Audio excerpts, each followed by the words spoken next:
आज हमारे घर में दीदी की शादी थी और मैं बहुत ही खुशी से उड़ती हुई फिर रही थी। कितने अरमानों से ये दिन आया था। शादी का इंतजाम हमारे घर के पास ही एक पार्क में किया गया था। दीदी की शादी का बरसों से इंतजार था, क्योंकि दीदी की उम्र शादी से थोड़ा ज़्यादा आगे बढ़ गई थी और रिश्ता नहीं मिल रहा था। लेकिन फिर अचानक एक बहुत अच्छी जगह रिश्ता तय हो गया और फौरन ही शादी की तारीख भी पक्की कर दी गई। और आज वो दिन आ चुका था। घर में सारे मेहमान शादी हॉल में चले गए थे। अब बस मैं और मेरा छोटा भाई ही बचे थे। हम दोनों ने भी अभी निकल जाना था। बारात आने ही वाली थी। हम जैसे ही शादी हॉल में पहुंचे तो कुछ देर बाद ही बारात आ गई। बारात का स्वागत बहुत ही शानदार तरीके से किया गया था। शादी की सारी रस्में होने लगीं और फिर पंडित जी ने फेरों के लिए भी बुला लिया। बहुत ही खुशी भरे माहौल में दीदी की शादी संपन्न हुई थी। और फिर ठीक विदाई से पहले मेरी दीदी की सास ने एक अजीबोगरीब शर्त हमारे सामने रख दी।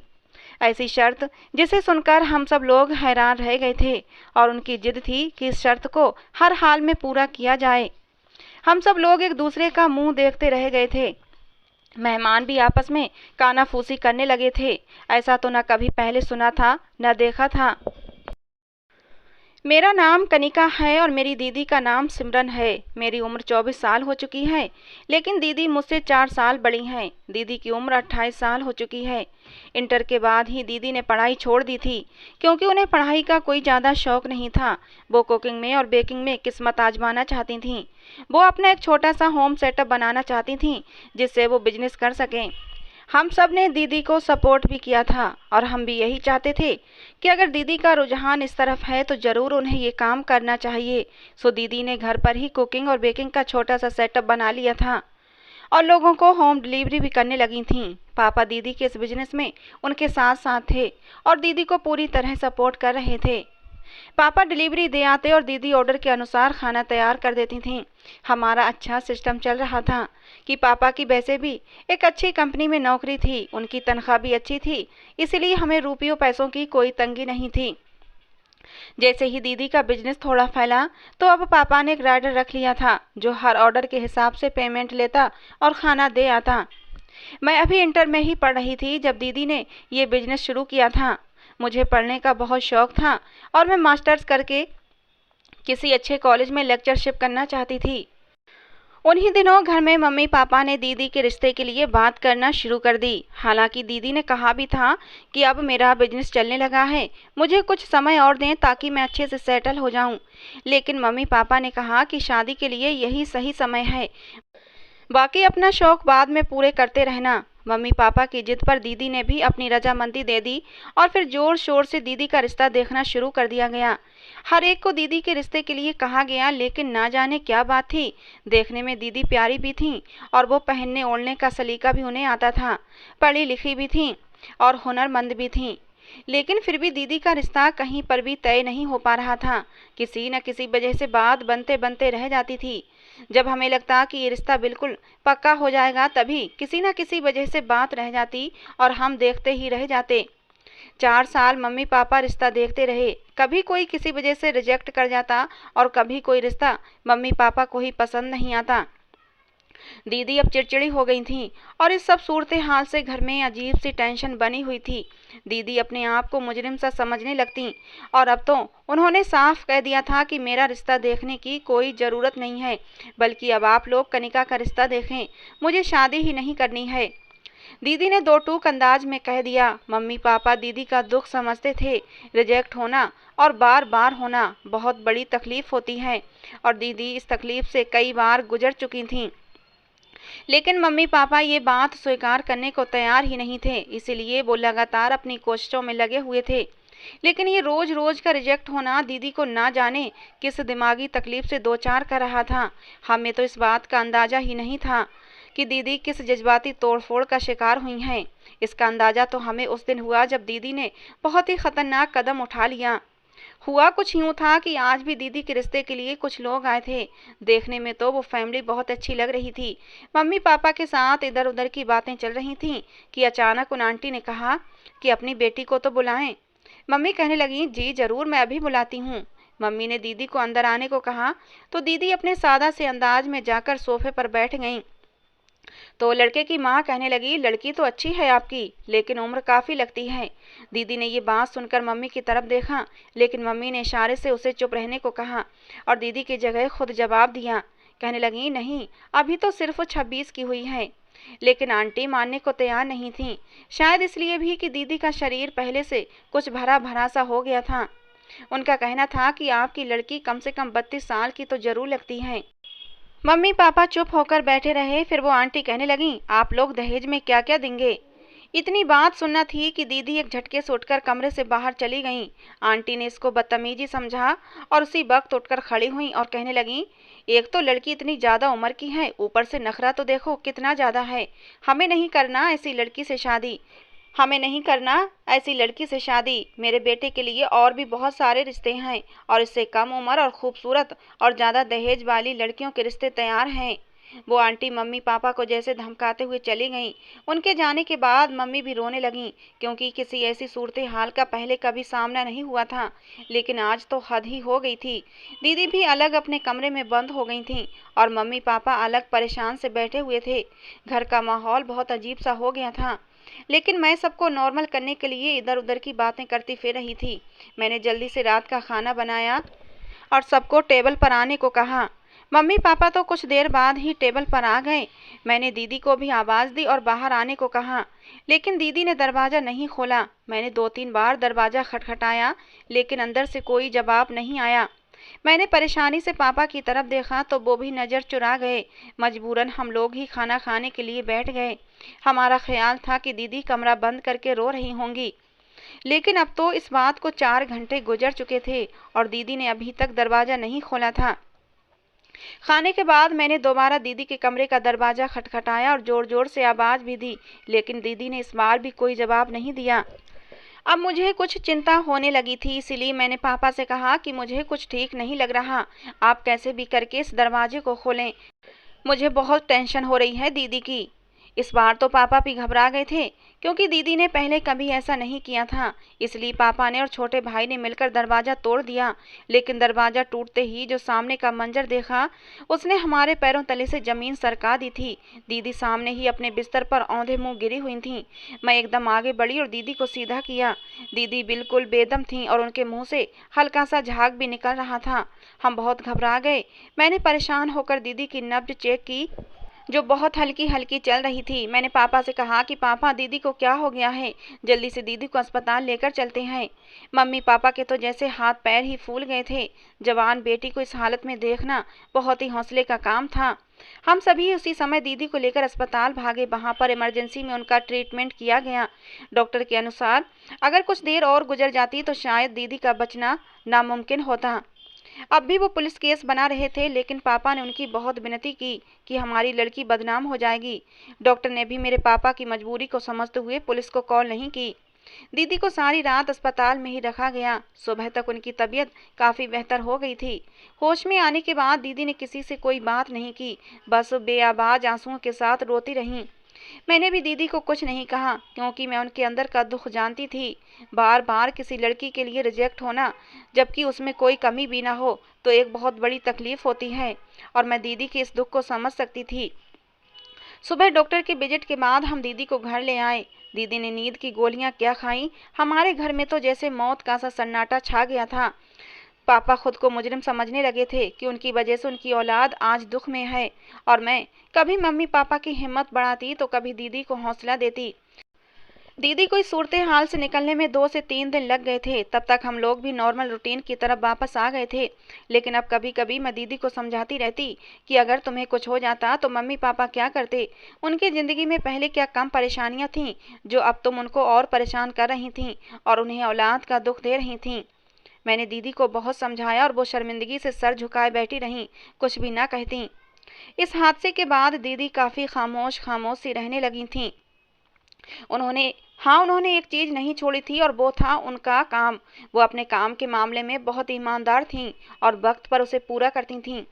कुछ दिन शर्मिंदगी की हालत में रहने के बाद एक दिन दीदी ने मम्मी पापा के पास जाकर हाथ जोड़कर उनसे माफ़ी मांग ली। मम्मी पापा भी शायद इसी इंतजार में थे। दीदी को सीने से लगा लिया और तीनों ऐसे रोने लगे जैसे आज सच में दुख के बादल छट गए थे। उसके बाद घर में सब कुछ नॉर्मल हो गया। मम्मी पापा रिश्ते की बात करते हुए भी डरते थे, इसलिए मैंने भी उन्हें मना कर दिया था कि आप दीदी की दिमागी हालत को देखते हुए कुछ समय के लिए कोई भी रिश्ता न देखें और ना ही किसी को घर पर बुलाएं। मेरी बात भी उनको समझ आ गई थी, इसलिए उन्होंने दोबारा रिश्ते की कोशिश नहीं की। दीदी के बाद शादी का मेरा नंबर था, लेकिन मुझे अभी शादी करनी ही नहीं थी, क्योंकि मैं अब मास्टर्स कर चुकी थी और एक कॉलेज में लेक्चरशिप के लिए अप्लाई भी कर रखा था। मेरा शौक था कि मुझे गवर्नमेंट कॉलेज में ही नौकरी मिल जाए। पढ़ाई के मामले में मैं बहुत अच्छी थी, मेरे रिजल्ट भी काफ़ी अच्छे आते थे और मैं अभी नौकरी ढूंढ रही थी। उधर मेरे घर वाले भी अब दीदी के लिए रिश्ता ढूंढने लगे थे कि उन्हीं दिनों आकाश का रिश्ता दीदी के लिए आया था। हमारे मोहल्ले में ही जानने वाले के जरिए ये रिश्ता आया था। पापा ने कहा अगर उन्हें वो हमारी बेटी उन्हें पसंद आती है तो हम रिश्ते की बात आगे चलाएंगे। जिन अंकल ने पापा को रिश्ते के बारे में बताया था, उन्होंने भी लड़के वालों को घर पर आने का टाइम दे दिया। शाम की चाय पर उन्हें इनवाइट किया गया था। मम्मी और पापा ने अच्छा खासा इंतजाम किया था। हमें पूरी उम्मीद थी कि रिश्ता पक्का हो जाएगा, इसलिए हमने तैयारी भी उसी हिसाब से की थी और वही हुआ जिसकी हमें उम्मीद थी। मेहमानों की अच्छी तरह खातिर की गई थी और बातों बातों के दौरान एक दूसरे के साथ जरूरी मामलात भी निपटा लिए गए थे।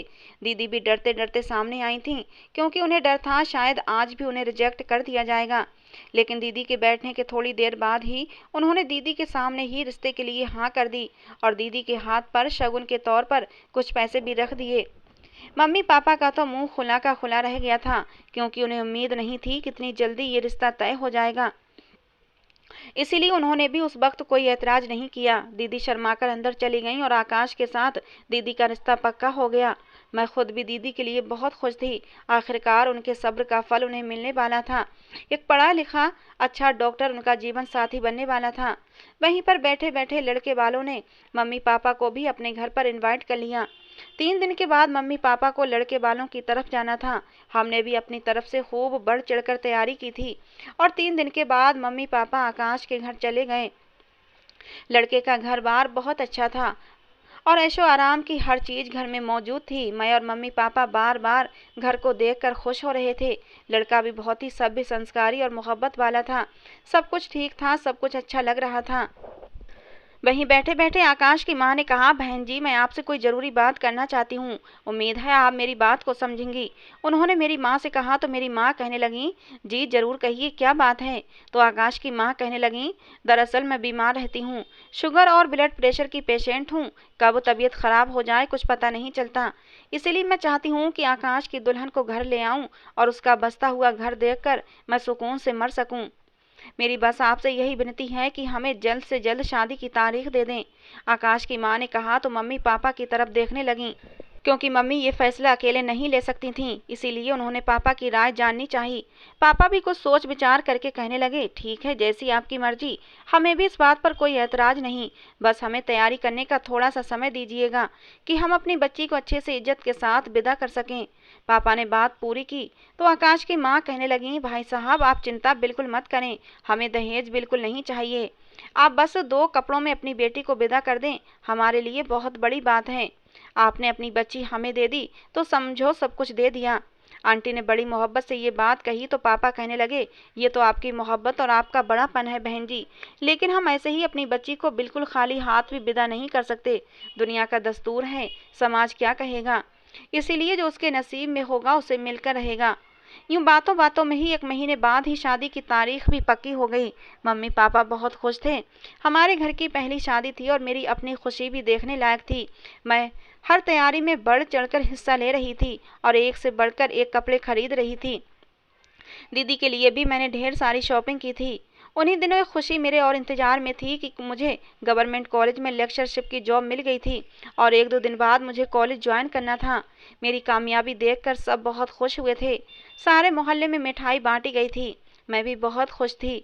एक के बाद एक खुशी मिल रही थी। लगता था खुशियों ने हमारे घर का रास्ता देख लिया था। पापा ने दीदी के दहेज के लिए कुछ चीज़ें तो पहले ही खरीद कर रखी हुई थीं, जबकि अब इलेक्ट्रॉनिक सामान और फर्नीचर का सामान मौके पर ही खरीदा जा रहा था। आकाश की तरफ से हमारा फिर चक्कर ही नहीं लगा था। हम शादी की तैयारियों में बुरी तरह बिजी हो गए थे कि वहाँ पर दोबारा नहीं गए, जबकि आकाश के घर वाले 1-2 बार आए भी थे दीदी का नाप लेने और इसी तरह की कुछ ज़रूरी बातचीत करने के लिए वो लोग 2-3 बार आए थे। आज हमारा प्लान आकाश की तरफ जाने का था। हम भी उनके कपड़ों का नाप लेने के लिए जा रहे थे। और दूसरे, पापा ने उनसे पूछना था कि बारात में कितने लोग शामिल होंगे। इसी सिलसिले में मैं और पापा आकाश की तरफ चले आए। हमने पहले ही ये खबर दे दी थी, इसलिए आंटी दरवाजे पर ही मौजूद थीं। अच्छे से हमारा स्वागत किया गया और हम अंदर बैठ गए। आकाश के पापा उस समय घर पर नहीं थे, जबकि आकाश घर पर ही था।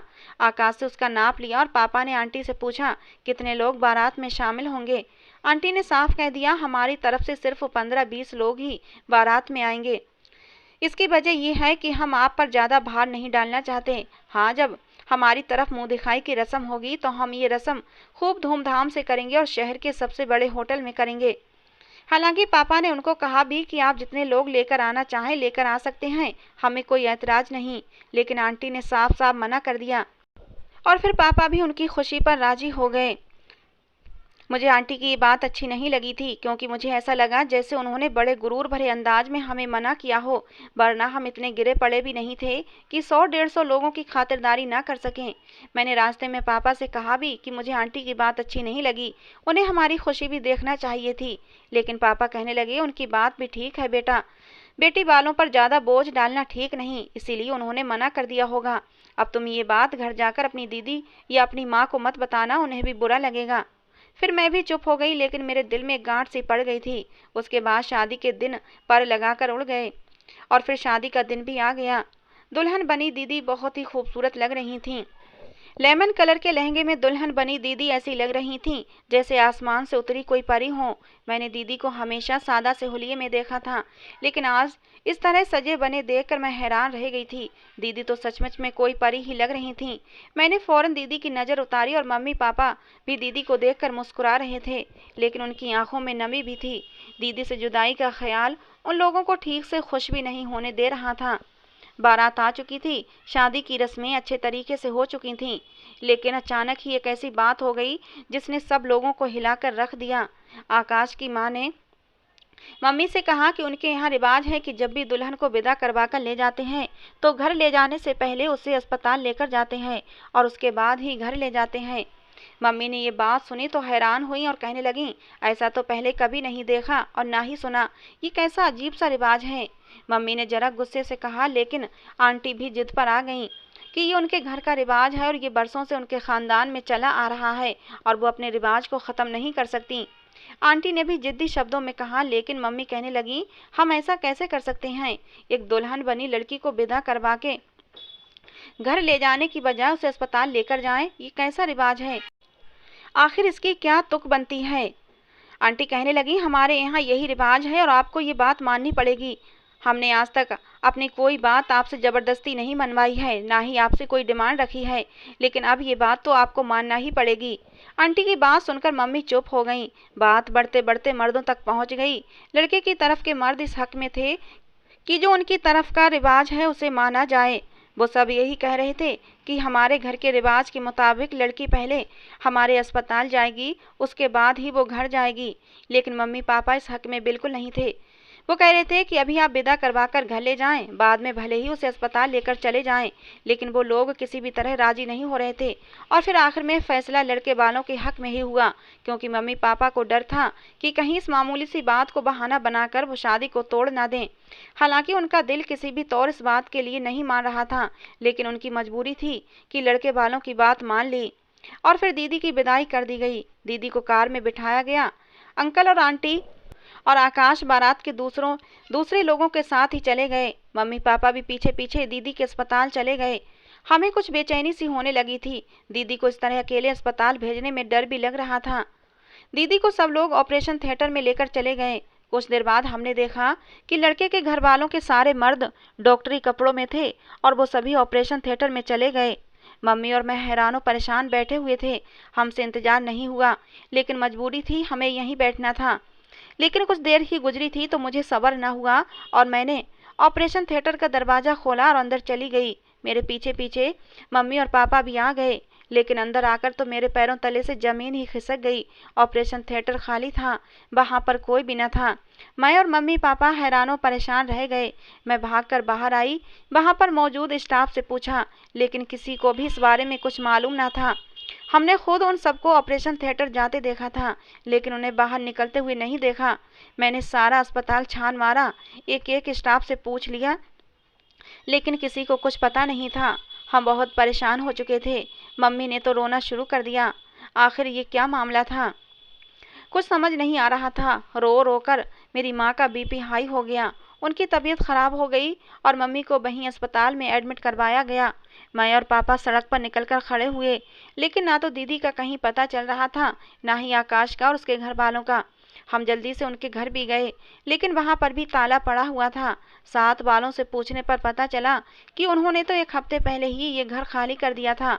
अब तो पापा की तबीयत भी खराब होने लगी थी। आखिर उनकी जवान बेटी का मामला था। वो लोग न जाने दीदी को लेकर कहाँ चले गए थे। आसपास लोगों से पूछा, लेकिन किसी को उन लोगों के बारे में कुछ भी मालूम नहीं था। सबने यही कहा कि वो लोग तो 1 हफ्ता पहले ही यहाँ से चले गए हैं। ये घर उन्होंने कुछ महीने पहले ही किराए पर लिया था और उनके लड़के की शादी है, ऐसा तो हमें किसी को भी पता नहीं था। हम लोग परेशान से वापस अस्पताल आ गए। अब तक मम्मी की तबीयत संभली नहीं थी। मैं और पापा वहीं मम्मी के पास ही बैठ गए। सारी रात हमारी किस तरह गुजरी थी ये हम ही जानते थे, या हमारा भगवान। सुबह तक मम्मी की हालत ठीक हो गई थी, तो डॉक्टर ने चेकअप करके उन्हें छुट्टी दे दी। हम लोग घर आ गए। खाली घर साए साए कर रहा था। हम लोग टीवी लॉन्ज में ऐसे बैठ गए जैसे अपनी सारी जमा पूंजी लुटा बैठे हों। एक दूसरे से नजरें चुराए हम अपनी अपनी सोचों में गुम थे।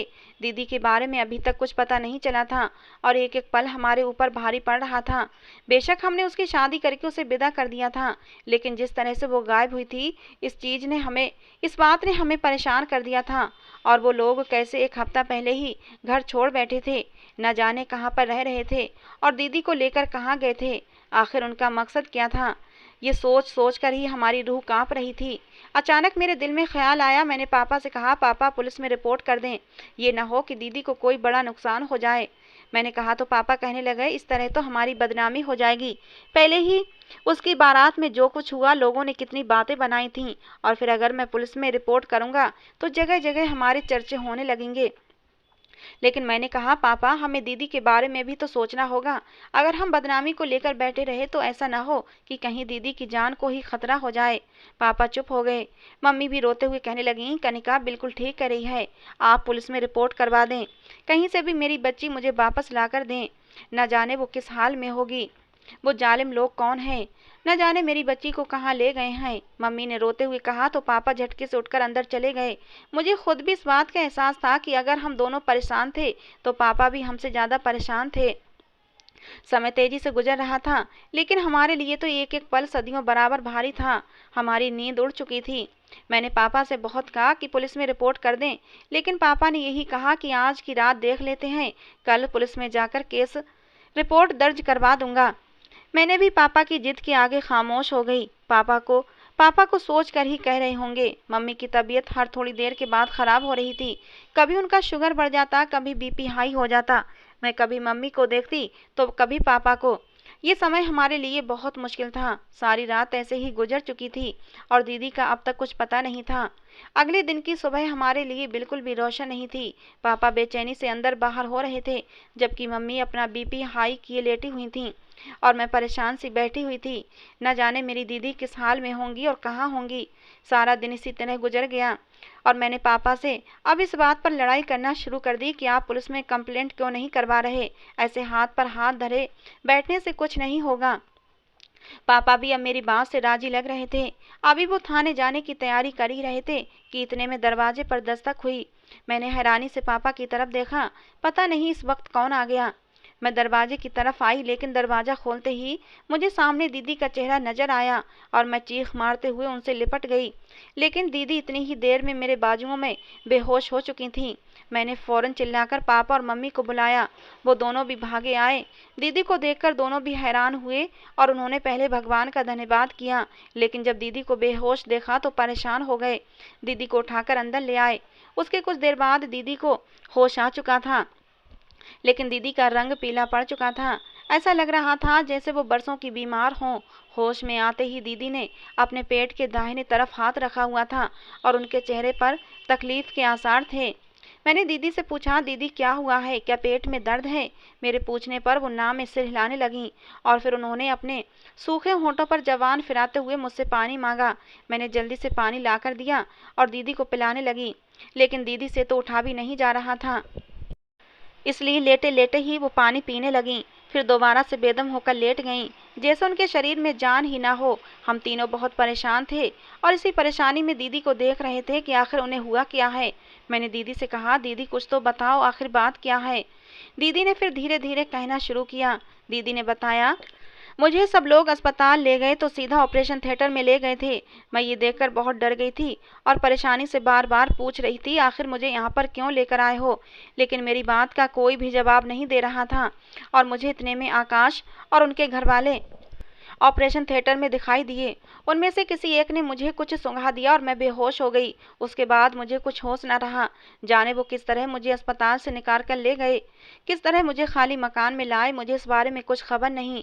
लेकिन जब मुझे होश आया तब हल्की हल्की मुदी आंखों से मैंने देखा कि एक पुराना सा घर था। मुझे एक बिस्तर पर लिटाया गया था और मेरे पास एक मेज के ऊपर कुछ सामान पड़ा हुआ था, जिस तरह का डॉक्टरी सामान होता है। मैंने आकाश को अपने ऊपर झुके हुए देखा था, लेकिन मुझे उस वक्त भी होश नहीं था, क्योंकि मैं शायद किसी दवा के असर में थी और मैं दोबारा फिर बेहोश हो चुकी थी। और फिर न जाने कितने घंटों के बाद मुझे होश आया तो तेज दर्द की एक लहर मेरे शरीर में दौड़ गई थी। अपने दाएं तरफ हाथ रखकर मैं जोर से चिल्लाई, लेकिन शायद वहां इस समय कोई भी मौजूद नहीं था कि मेरी चीख सुनकर कोई आता। मैं अभी भी अस्पताल के एक बेड जैसे बिस्तर पर थी और शायद मेरी टांगें बांधी गई थीं, क्योंकि इस वक्त मैं हरकत नहीं कर पा रही थी। मेरा एक हाथ भी बांधा हुआ था। मैंने परेशानी से इधर उधर देखा, लेकिन वहां पर मुझे कोई भी नजर नहीं आया। ये जगह अजीब सी थी, यहाँ पर कोई भी नहीं था। मुझे बहुत डर लग रहा था, लेकिन मुझे यहाँ से निकलने की कोई भी सूरत नजर नहीं आ रही थी। मेरे पेट के दाएं तरफ से जो दर्द होता था, उसकी लहर पूरे शरीर में ऐसे दौड़ती थी जैसे मेरी जान ही निकल रही हो। ऐसी बेबसी और दर्द में डूबे एहसास में न जाने कितना समय गुजर गया कि शाम को मैंने आकाश को देखा। वो मुझे ही देखने आया था। मैंने उससे पूछा कि आखिर तुमने मेरे साथ क्या किया है? मैं तुम्हारी पत्नी हूँ, तुमने मेरे साथ ये क्या किया है? लेकिन वो कहने लगा, तुम मेरी पत्नी नहीं हो, मैंने तो ये शादी अपने मकसद को हासिल करने के लिए की थी। उसने अजीब से शब्दों में कहा तो मैंने पूछा, मकसद? कैसा मकसद? तो वो कहने लगा कि मैं इंसानी अंगों का कारोबार करता हूँ और जवान लड़कियों के अंग बेचता हूँ। जब मेरे पास डिमांड आती है तो मैं उन्हें महंगे दामों पर बेच देता हूँ और ख़ासकर कुंवारी जवान लड़कियों के अंग लोग बहुत ही जल्दी खरीदते हैं, क्योंकि ये किसी न किसी को डोनेट करने के भी काम आते हैं और फिर दवाइयों में भी इस्तेमाल होते हैं और मेकअप बनाने के सामान में भी इनका इस्तेमाल किया जाता है। मेरे पास अभी कुंवारी लड़की के गुर्दे की डिमांड थी। बहुत अमीर पैसे वाली फैमिली है, उसे अपनी इकलौती बेटी के लिए गुर्दे की डिमांड थी और वो मुझे इसकी मुंह बोली कीमत देने के लिए तैयार था।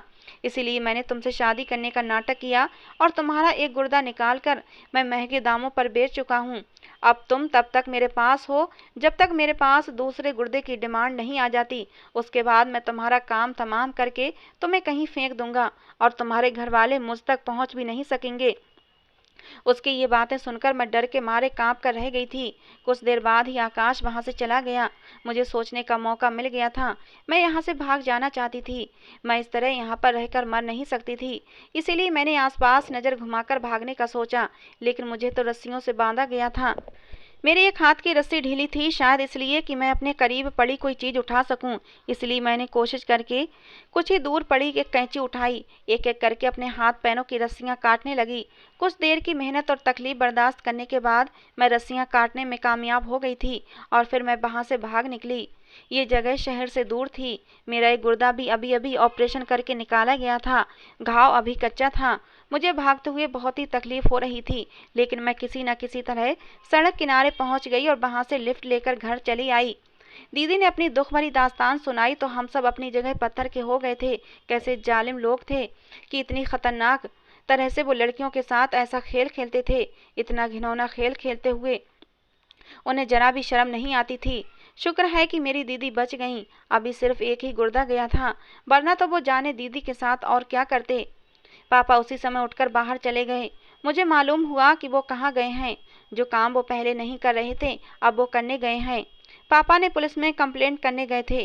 दीदी को इस सब से निकलने में बहुत समय लगा था, लेकिन दिमागी तौर पर वो बहुत ज़्यादा डिस्टर्ब हो चुकी थीं। इस हादसे को 1 साल गुजर चुका था। पापा की मेहनत रंग लाई, आकाश पकड़ा गया और दीदी ने उसे पहचान कर उसके खिलाफ एक मजबूत केस कर दिया था। आकाश अब पुलिस हिरासत में है और पुलिस उसकी अच्छी खातिरदारी कर रही है और पुलिस की खातिरदारी से आकाश ने अपने और साथियों का भी पता बता दिया था। उनको भी पुलिस ने अपनी हिरासत में ले लिया है। धीरे धीरे दीदी जिंदगी की तरफ लौटने लगी थीं। अब उन्होंने मम्मी पापा के सामने हाथ जोड़कर विनती की थी कि मेरी शादी का नाम भी मत लेना, और वो दोबारा से अपने बिजनेस को शुरू कर चुकी थीं। दीदी का रेस्टोरेंट दिनों दिन चलने लगा था। मैं कॉलेज में लेक्चरशिप कर रही थी। मम्मी पापा ने कभी हमारे सामने शादी की बात नहीं की। दीदी से तो भूल कर भी शादी का नाम नहीं लेते थे। दीदी का यही कहना था कि शादी जिंदगी का कोई जरूरी हिस्सा नहीं है। मर्द के बिना भी औरत अपने पैरों पर खड़ी हो सकती है और अपनी जिंदगी अकेले ही गुजार सकती है। लेकिन मम्मी पापा के दिल में कहीं ना कहीं ये तो जरूर था कि उनकी दोनों बेटियां अपने घर की हो जाएं। लेकिन दीदी के साथ हुए इस हादसे की वजह से वो इतना ज़्यादा डर चुके थे कि शादी का नाम नहीं लेते थे। इस हादसे को अब 3 साल गुजर चुके हैं। दीदी की उम्र 31 साल हो चुकी है और मेरी उम्र भी 27 साल हो चुकी है। दीदी के साथ साथ पापा को मेरी टेंशन भी खाती रहती है कि मेरी भी उम्र शादी के लिए निकली जा रही है, लेकिन वो कह नहीं सकते थे। और उस दिन मम्मी पापा की मुश्किल हल हुई जब मुझे अपने एक प्रोफेसर से मोहब्बत हुई। रणबीर मेरे ही कॉलेज में प्रोफेसर थे। हम दोनों के बीच अच्छी बातचीत होती थी, लेकिन एक दिन रणबीर ने मुझे प्रपोज कर दिया। मुझे भी रणबीर में कोई कमी नज़र नहीं आती थी और शायद मैं भी दिल ही दिल में रणबीर को पसंद करती थी। मैंने मम्मी पापा को बताया तो मम्मी पापा खुश हो गए, दीदी भी खुश हो गई। चट मंगनी और पट ब्याह हो गया। मैं दुल्हन बनकर रणबीर के घर आ गई। रणबीर बहुत अच्छा था, मेरा बहुत ख्याल रखता था। जिंदगी में कोई कमी नहीं थी, हर तरफ खुशियां ही खुशियां थीं। बस कभी कभी दीदी का सोचती हूँ तो दिल उदासी से भर जाता है और भगवान से प्रार्थना करती हूँ कि रणबीर जैसा ही कोई जीवन साथी मेरी दीदी की ज़िंदगी में भी आ जाए और उन्हें ज़िंदगी की सारी खुशियाँ मिल जाएं। तो दोस्तों, ये थी आज की हमारी कहानी। आपको कैसी लगी ज़रूर बताना। पसंद आई हो तो प्लीज़ लाइक करना। रोज़ एक नई कहानी सुनने के लिए हमारे चैनल को भी सब्सक्राइब करना। कहानी को अंत तक सुनने के लिए आप लोगों का बहुत बहुत धन्यवाद दोस्तों। मिलते हैं अगली किसी नई कहानी के साथ।